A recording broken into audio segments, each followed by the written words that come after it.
Hello and welcome to The Drum. I'm Julian Morrow. Coming up tonight, the truth about the carbon tax, why the political debate is turning to honesty and whose pants are on fire the most.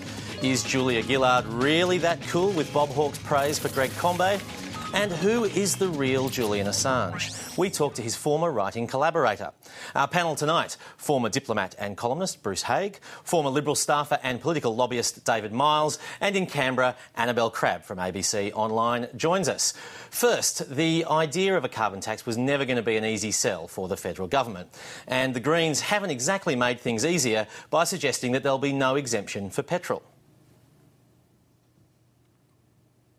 Oh, look, I think this is a storm in a teacup. I put forward a view that the Greens have, that obviously transport is one of the sectors that should be covered, and that in the Greens' view, petrol should be included. That gave Tony Abbott more ammunition in his campaign to prove that it will hit household budgets hard. This morning, the opposition leader wouldn't commit to rolling back any carbon tax introduced by Labor, but by this afternoon, he'd changed his tune. We will oppose this in opposition. We will rescind it in government. You can be absolutely confident that under a coalition there will be no mining tax and no carbon tax. Independent Tony Windsor also entered the debate, revealing just what Tony Abbott said he was willing to do to form government after the election, even on climate change. Yeah, he's on record as saying it was more about direct action than markets, although previous to that he was on about markets. But one of the things I can say that Tony Abbott did say during those discussions that he would do anything to gain power. Anything. So I would presume that that would mean if there were demands made in terms of climate change or anything else, that it would have been on the table. Well, in response to that, the coalition unleashed National Senator Barnaby Joyce, hitting back, claiming it was ludicrous for Mr Windsor to take Tony Abbott so literally. If that stands to reason, then I suppose Tony Abbott was also just suggesting that he should change his name. They were also suggesting that we should move the capital to Danglemar. That we were just also suggesting that everybody wear a frock to work. I mean, it's absurd to think that his literal interpretation is anything more than another mechanism of Tony Windsor to try and get out of the position that he has put himself in and how he has so fundamentally let down the people of the New England.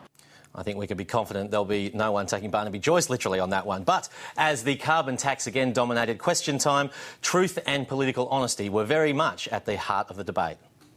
The Leader of the Opposition has never done, and what he will never do, is become honest with the Australian people and say to them that he himself has personally endorsed a carbon tax as the simplest way of pricing carbon. Has the Greens member for Melbourne been more honest than the Prime Minister with the Australian people by at least admitting that the Greens have forced her to include petrol in her carbon tax? There is no such thing as a no-cost approach, and what the Leader of the Opposition wants to do is make households worse off by $600 a year. Why did she advise the ex-Prime Minister to abandon the emissions trading scheme in 2010, but is now proposing to introduce the a honourable carbon member's tax? time has expired. Say to her is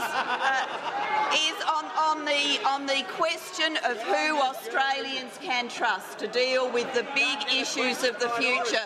Let's just go through the scoreboard. Tackling climate change, pricing carbon through an efficient mechanism, assisting households along the way, mired in the past and division. The Prime Minister is talking about everything except the trust that people should have in the Prime Minister of this country. Right.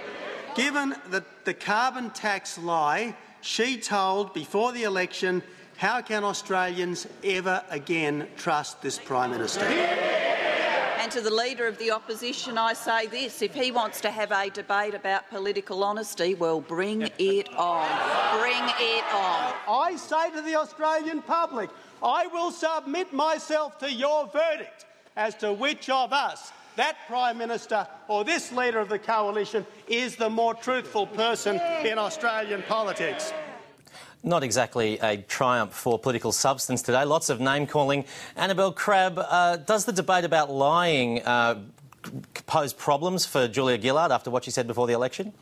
Oh, yeah, without a doubt. I mean, it's very difficult to make an argument that you didn't say something that there's footage and a print record of her saying that under a government I lead there'll be no carbon tax. You know, it's pretty incontrovertible when you put it like that, and kind of difficult to wriggle out of once you have reversed that position after an election campaign. And, you know, the truth of the answer, you know, the explanation as to why she said that she was completely freaking out, as was everybody on her team in politics, about this sort of idea of the great big tax that Tony Abbott was making so much mileage out of, you know, doesn't really wash too well. So that's why she's got to, you know, explain her decision now as a product of changing political circumstances. But it's absolutely a problem for her, because people, you know, can see and remember her saying it, and to see her doing something different now is the sort of thing that's a problem for every politician. I mean,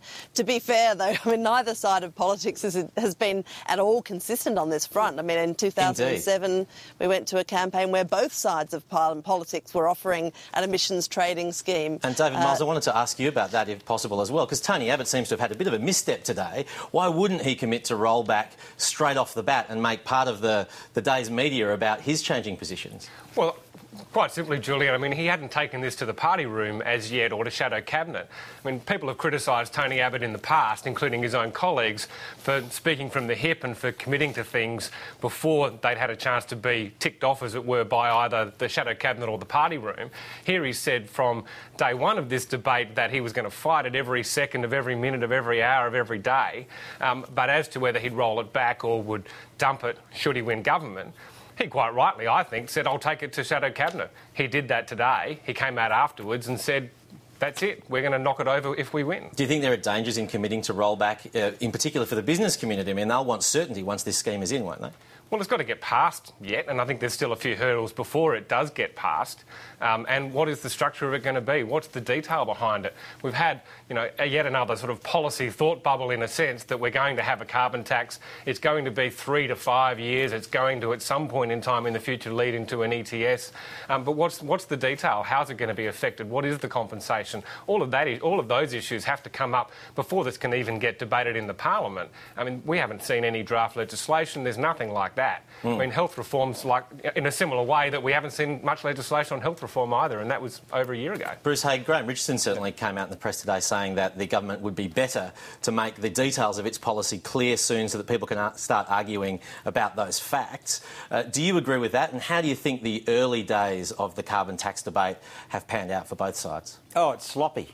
This is really sloppy. You don't come out with 3 pieces of paper and say we've got a carbon tax and we're going to give you the details later on. The closest I've heard so far as to what they're thinking is Combe on Insiders over the weekend when he talked just about electricity, and then I thought, OK, this is a punitive tax. They're going to bring this tax in to bring about reform, to change the efficiencies of the industry, and then that'll be passed on to consumers, but then some consumers are going to be compensated.